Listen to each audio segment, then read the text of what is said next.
ان سے 2 شخصوں کا حال بیان کرو جن میں سے ایک کو ہم نے انگور کے 2 باغ عنایت کیے تھے اور ان کے گردا گرد کھجوروں کے درخت لگا دیے تھے اور ان کے درمیان کھیتی پیدا کر دی تھی. دونوں باغ کثرت سے پھل لاتے اور اس کی پیداوار میں کسی طرح کی کمی نہ ہوتی اور دونوں میں ہم نے ایک نہر بھی جاری کر رکھی تھی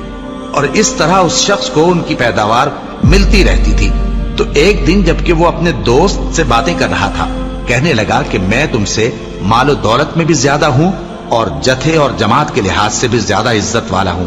اور ایسی شیخیوں سے اپنے حق میں ظلم کرتا ہوا اپنے باغ میں داخل ہوا.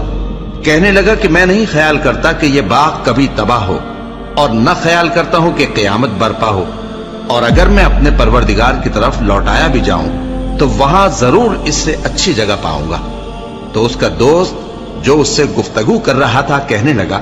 کہ کیا تم اس ذات سے کفر کرتے ہو جس نے تم کو مٹی سے پیدا کیا، پھر نطفے سے، پھر تمہیں پورا آدمی بنایا؟ مگر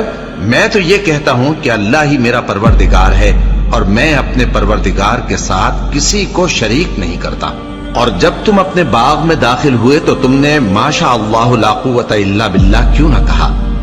اگر تم مجھے مال و اولاد میں اپنے سے کمتر دیکھتے ہو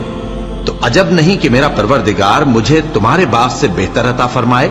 اور تمہارے اس باغ پر آسمان سے آفت بھیج دے تو وہ صاف میدان ہو جائے، یا اس باغ کی نہر کا پانی گہرائی میں اتر جائے تو پھر تم اسے تلاش نہ کر سکو، اور اس کے میووں کو عذاب نے آ گھیرا اور وہ اپنی چھتریوں پر گر کر رہ گیا، تو جو مال اس نے اس پر خرچ کیا تھا اس پر حسرت سے ہاتھ ملنے لگا اور کہنے لگا کہ کاش میں اپنے پروردگار کے ساتھ کسی کو شریک نہ بناتا. اس وقت اللہ کے سوا کوئی جماعت اس کی مددگار نہ ہوئی اور نہ وہ بدلہ لے سکا. یہاں سے ثابت ہوا کہ حکومت سب اللہ کی ہے، جو معبود برحق ہے